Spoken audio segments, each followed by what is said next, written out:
Alright, we are back with Starcom, and we are here in Sentinel space as we were tasked to come over here and punch them in the dick last time I had started, or last time I had ended, sorry. Grab that and get the hell out of here. Neutronium, and charlite, and titanium. Collection of supplies, content, staging area, or supply drop forgotten.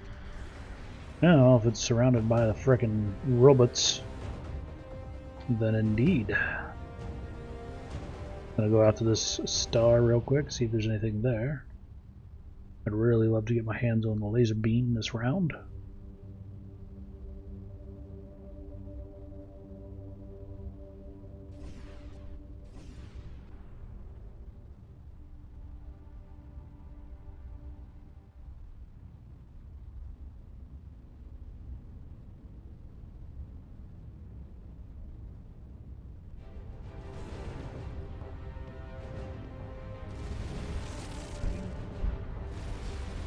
Suck it, guy. Looks like a neutronium asteroid of some form. Not that big of a deal. Keep it moving.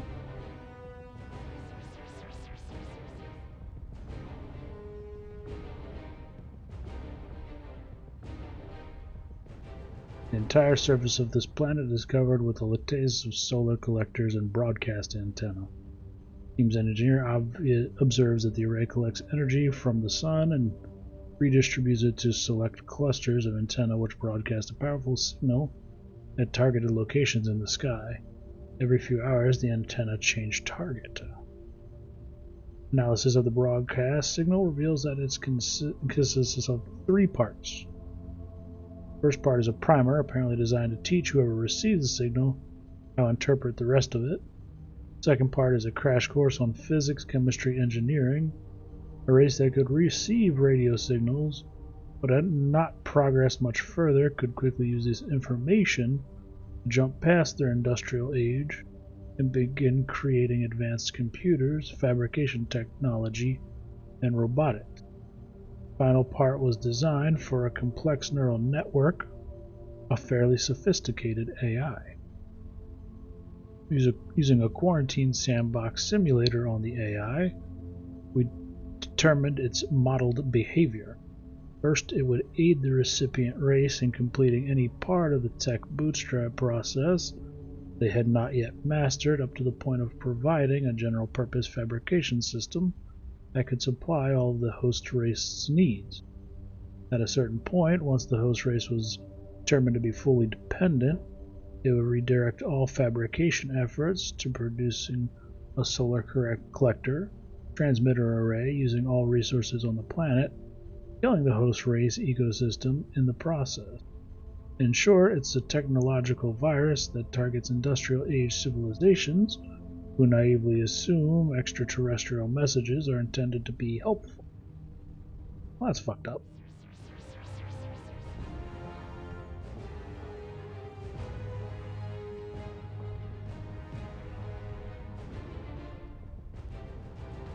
Lifeless planetoid has little atmosphere, both literally and figuratively.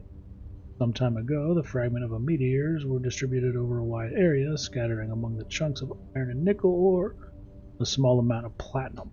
Whoop-de-doo.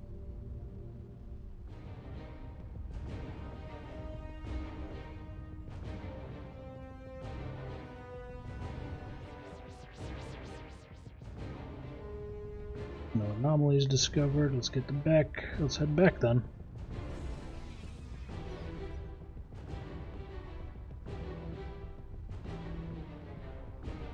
Anything that has a laser beam we'll ram at and try to get it. Otherwise, we're just gonna skip right on by them because we got the sped.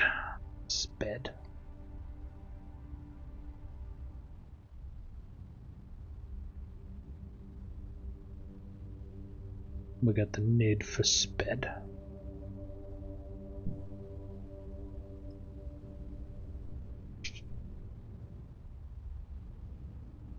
Alrighty, so let's fly by these 2 jackasses.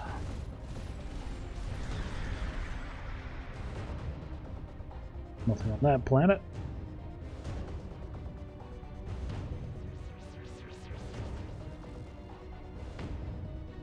on that planet. Down the wormhole we go.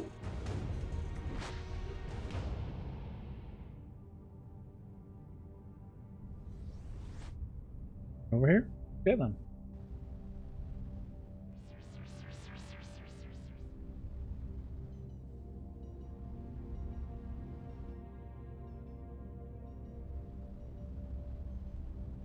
On an isolated plateau, the team finds a cluster of strange fungus unlike anything else on the dry terrestrial planet. Its base is protected by a remarkably hard shell that resists sample collection. Diamond tip drill bit. After grinding down several drill tips, the team is finally able to penetrate the shell. Inside, the team finds a soft goo with incredibly high chemical potential energy index. Possibly some kind of long-term food storage for the fungus. In any case, it's lucky the team elected not to use the laser. The fungus cluster probably would have detonated with several kilotons of explosive force. Fair enough, though I'm good calls sometimes. See, I'm a semi-decent leader.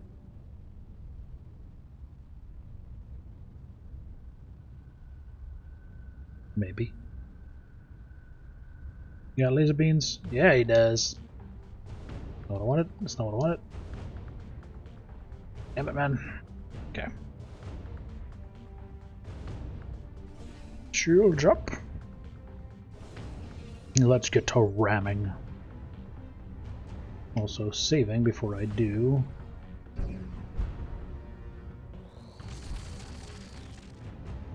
This is where I'm getting my lasers, damn it.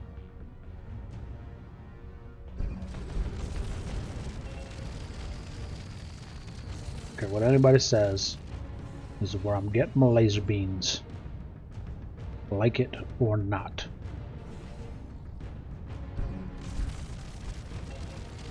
Probably not, if I had to take a wild guess. That he does not like being rammed. I mean, I know there are people out there that love being rammed, but not the robots.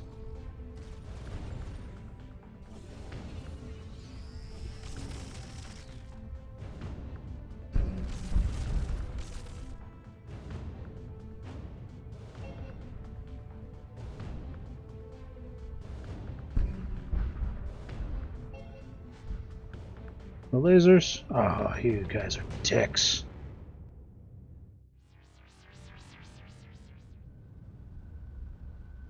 And I took him apart pretty well, too. I hate being dependent on trash for getting things. In a dry canyon, thermal erosion has exposed a large artificial structure, either a base or a vessel of some kind.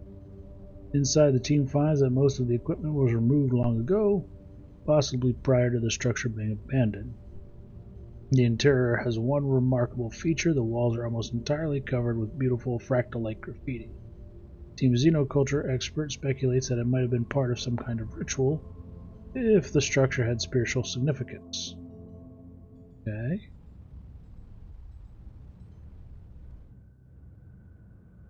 That. Structure remains exactly as before. The team takes a few minutes to... Okay then.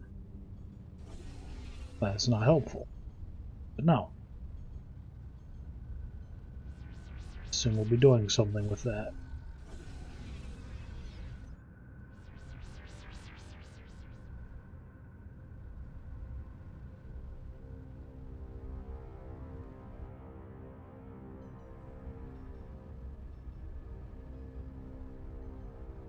A dozen capital starships protrude oddly from the surface of this deserted planet. A closer examination reveals that they were not buried. Their molecular structure is literally fused with the bedrock. Even the parts of the ships above the ground have changed at an atomic level. The neutronium armor is as brittle as slate. The chemical change yields some interesting data on atomic physics, although no light is shed on the mechanism that caused it. Team leader notes that the ships are positioned in a close approximation of a battle. That's one hell of a weapon. Probably avoid the shit out of that, right?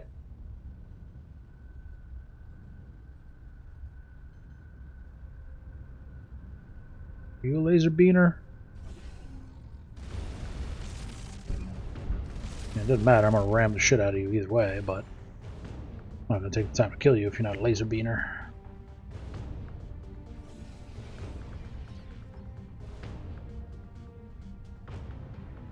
There's one. I know you are. You got that good for me. I mean, that good. Come on, I'm gonna ram the shit out of you.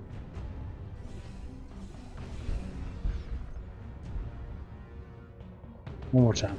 Take it like a man. Take it like a man. No? Really? Come on!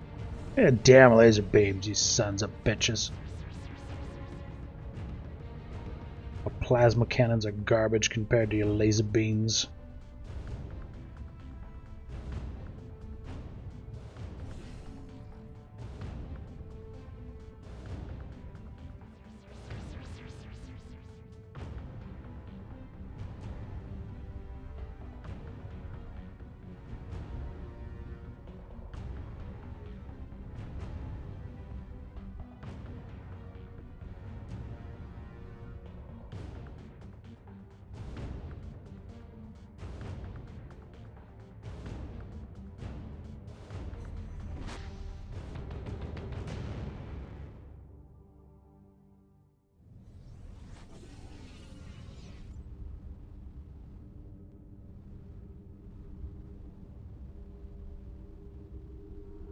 Only one planet around you? Interesting.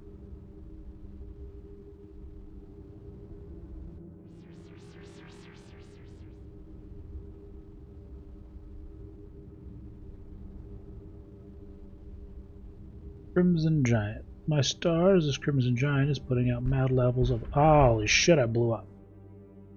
Of ionizing radiation and spectrum, speaking of one something yada yada. So generally what you're saying is stay the hell away from it.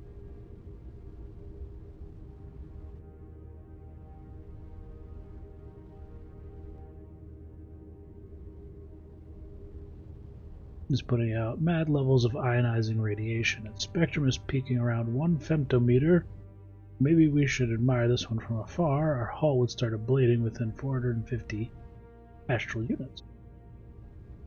Oh yeah, I probably shouldn't have been reading that. Paying attention to the health bars is always a good idea.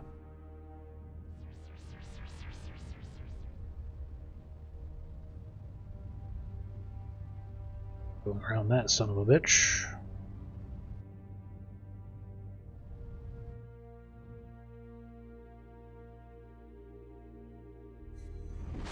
And then up to here, apparently.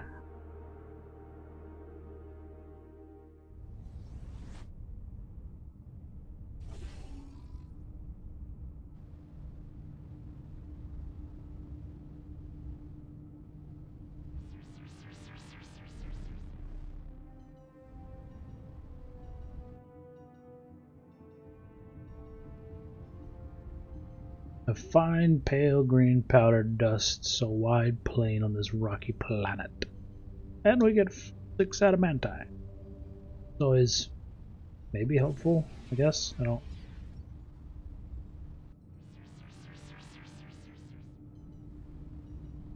It didn't really matter until I get enough. I get the ability to destroy more adamantine.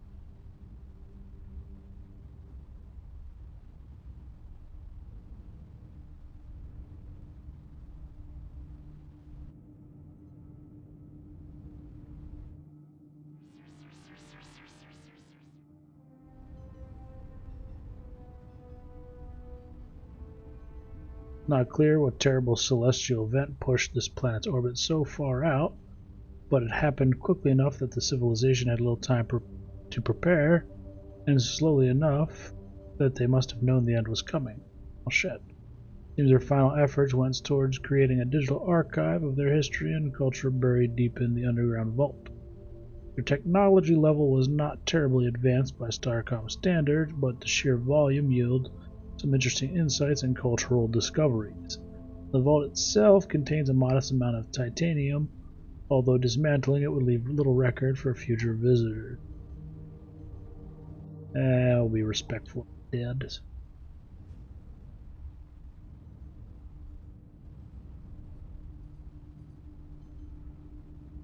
Unless they're idiots and blow themselves up.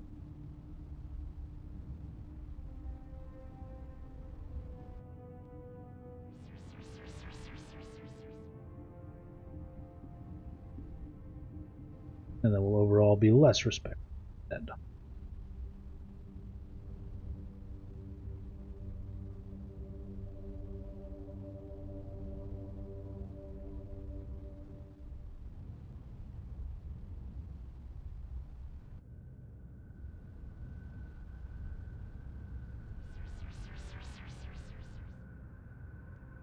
Plasma burns. I missed what it said.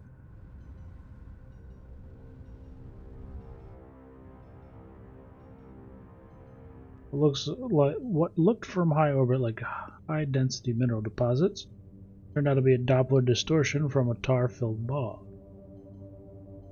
Well, that sucks.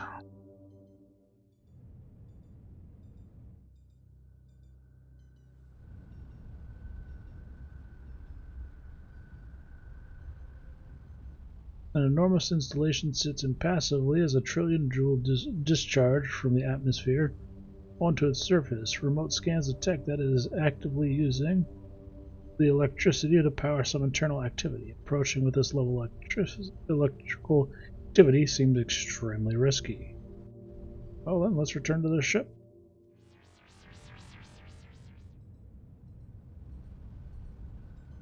Anything happens next time around.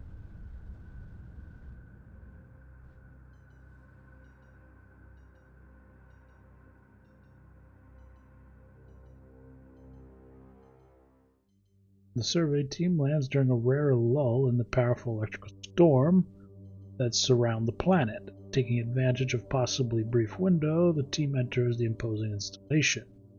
The majority of the structure appears to be completely filled with dormant computers. One area near the top of the structure contains an unpowered antenna. The antenna is switched off. We'll turn that bitch on. And then return to the ship. Because guess what's going to power it? Hurdy-dur. I'm going to bet a storm will power it.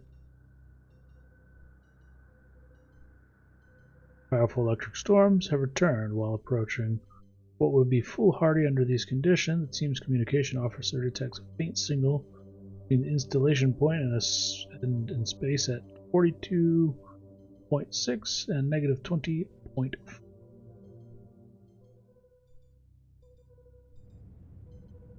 Grab that probe if we can.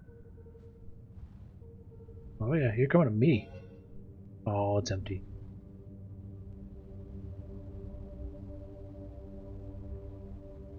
What did I say? 42.6 and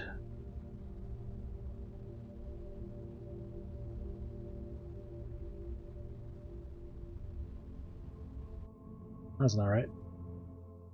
Hold on, was it 46 or 42?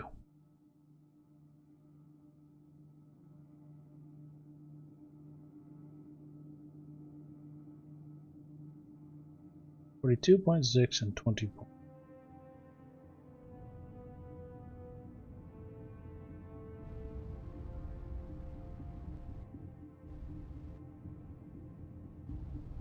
Somewhere here. Of up and down movement, side to side.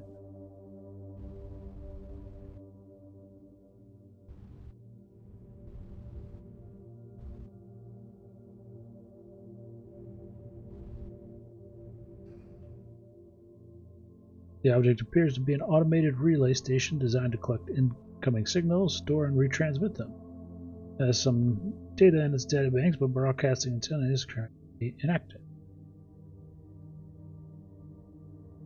Relay begins sending a tight beam hyperwave laser through the data though the data is. Okay, where are we off to?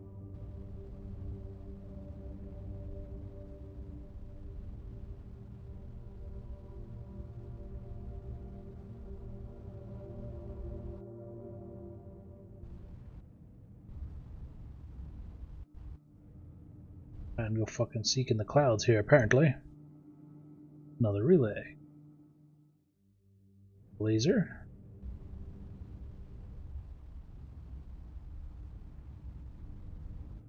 Wormhole. There's a wormhole. Okay.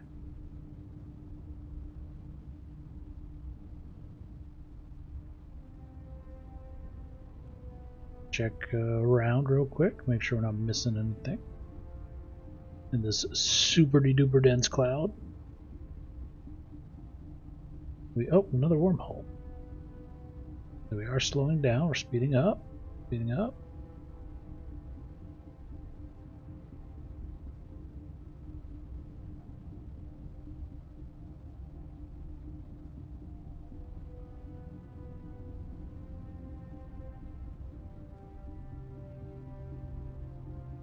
So we got 2 wormholes to go through. Let's see what this one is.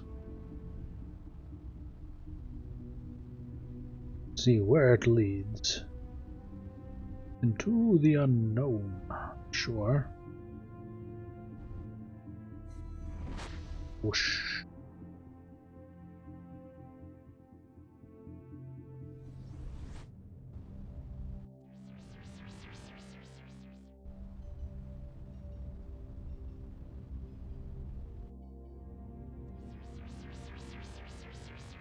In the shallow waters of this dying world stands a tree whose size seems to defy the laws of physics. Its uppermost limbs extend nearly 3 kilometers above the surface. Scans show that the strength comes from a complex internal threads that are able to dynamically distribute the weight of one branch to other branches hundreds of meters away. Even after collecting all the data they can from the scans, the survey team spends another hour in the giant tree's shade, taking in majesty. Neat.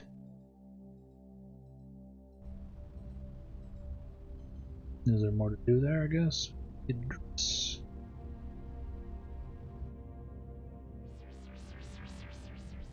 So now back.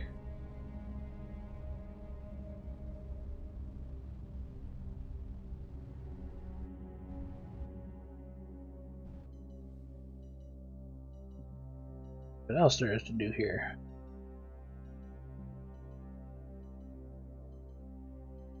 Looms, nothing at the moment. Okay, so let's put that. Tree. What else do we got? We got structure, station, machine. I am the machine. Some codes. Crystal. Probe. I hear the probe. Come here. Probe. Give me your insides. Let me eat you. Outrun me. Can't outrun me. Got them Nikes on, son. Oh, he's outrunning me. He's outrunning me. Come on. Speed up. Speed up. Oh, we're catching you. We'll get you. Gotcha, bitch. Robo has spent several decades monitoring the precession and viable output of a pulsar. Incredibly, these 2 variables suggest an encoded artificial signal of very high complexity. Well, fabulous. I don't know what that means, but fabulous. Okay, so looks like we're done here for the time being. What that's about. Oh, what is this? What was the one down here?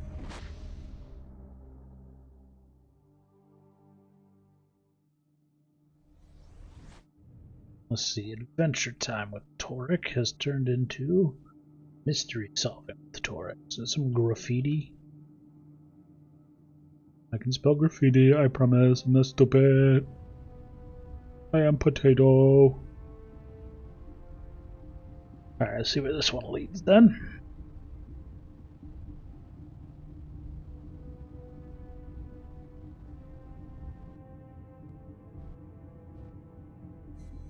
Whoosh.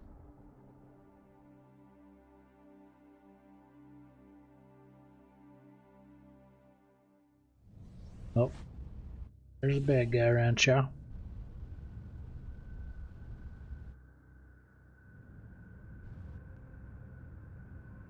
And suggests this is a deep space listening outpost with optical and microwave detectors focused on the nearby Nexus. It has several data banks, presumably storing whatever information it collects. The relay had some kind of security system that purged its memory banks when we tried to access them. But we were able to access some of its control code. It's extremely sophisticated and offers valuable insights into AI design. Although surprisingly, there are a few bytes in active memory that translated directly into Starcom's standard Neologic Control System, a Century series. Okay, sure, whatever that means.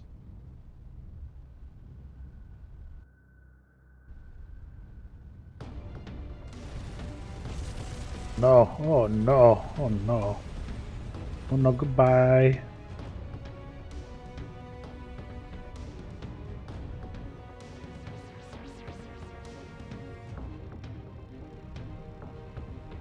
Alright, let's take a whack at it. Try to push it out of orbit, maybe.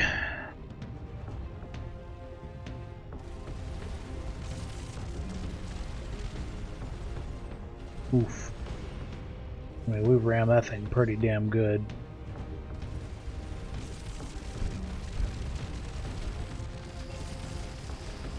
Fucked.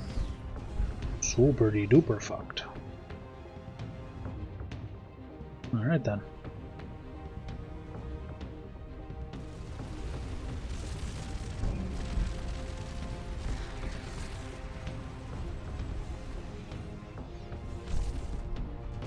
Ooh, it still hurt. Wish it went through my shields.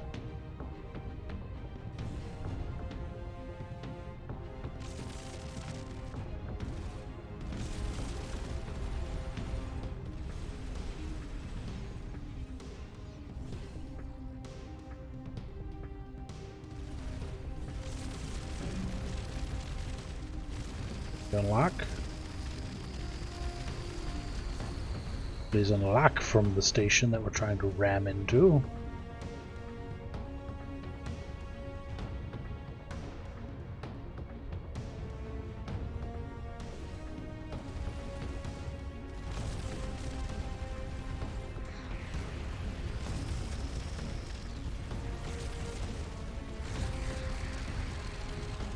Oh, these missiles are crazy.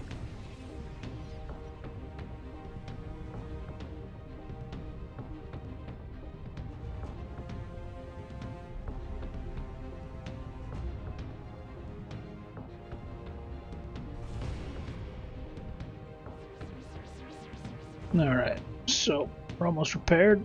There is an anomaly on this planet. Let's see if we can get this space station far enough away to scan it.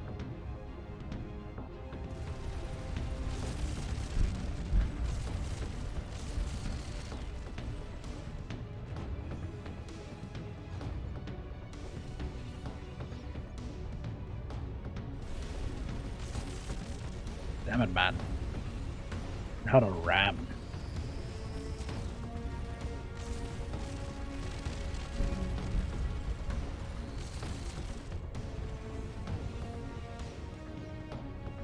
That's what we're doing.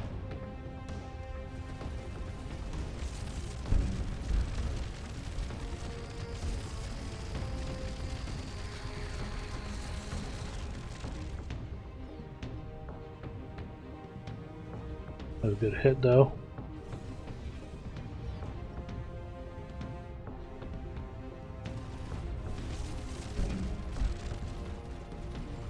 If we can hit that spot again, we might actually just outright destroy it. Who knows, right? Or ourselves. We'll do one of the two.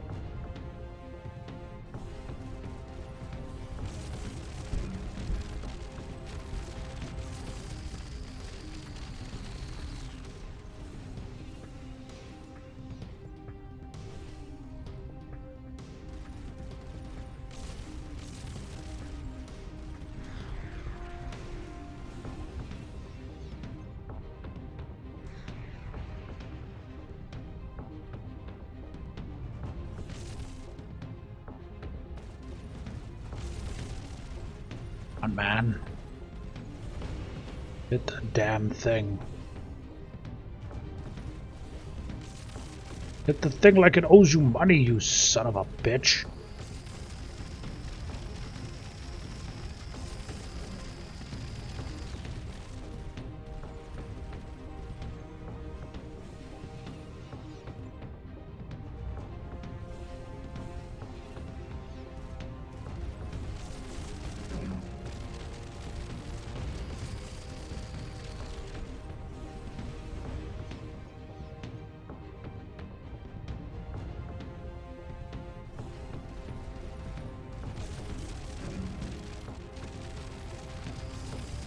fire. I've got sections on fire, just gotta break it.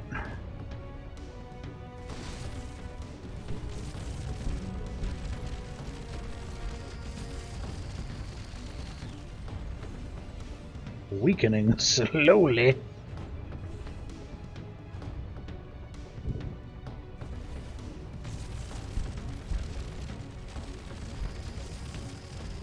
Let go.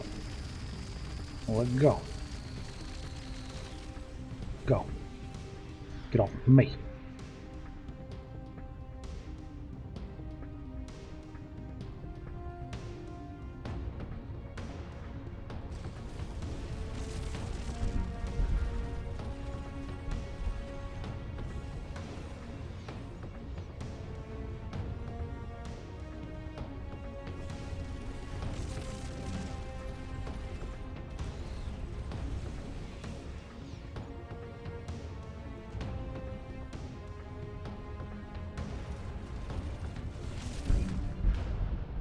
Ouch, bitch.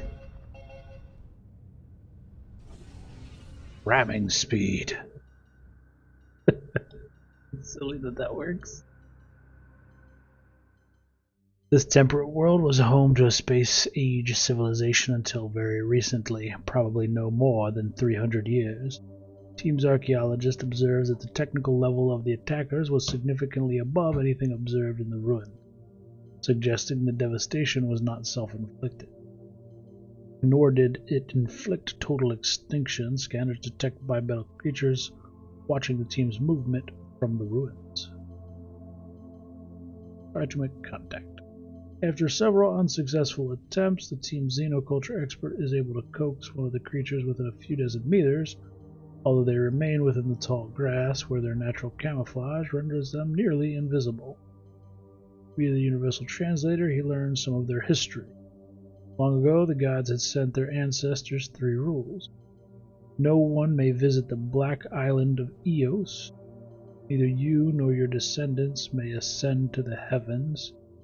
Anyone carrying tools or swords forged from the star will be struck dead. When the xenoculture expert tried to give them a standard issue survival kit, the creature suddenly fled. Team security chief set up a non-lethal stun field baited with a bit of cake she had for some reason. After a few hours waiting, the trap is sprung. The creature is a slim humanoid covered with translucent fur that offers incredible chameleon-like camouflage. More shockingly, mitochondrial analysis shows that he is human, or at least his ancestors were, no more than 6,000 generations ago. When he recovers from the stun field, he is clearly terrified and either unable or unwilling to communicate. So the team releases him. Oh, okay then. I mean, fabulous. I don't know what the hell that means, but I guess fabulous. Oh, look, another star. Let's go see what's up there.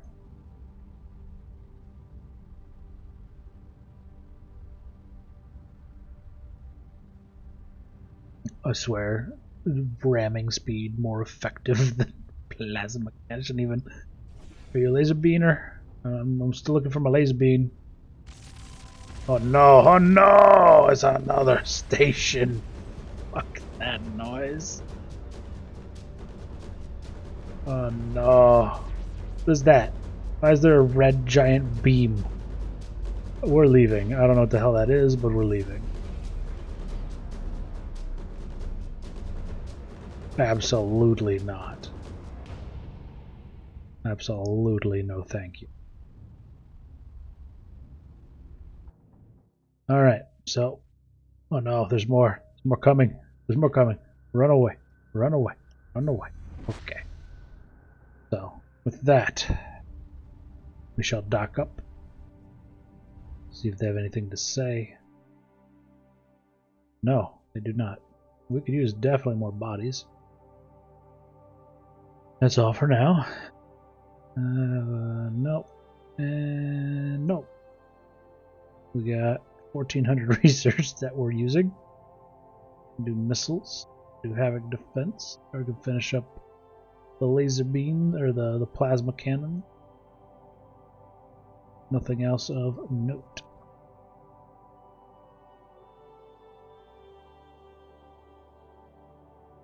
Okay, so actually with that, what I think we'll do is we'll take a break here and we'll be back later to continue. Till then, y'all have a good day.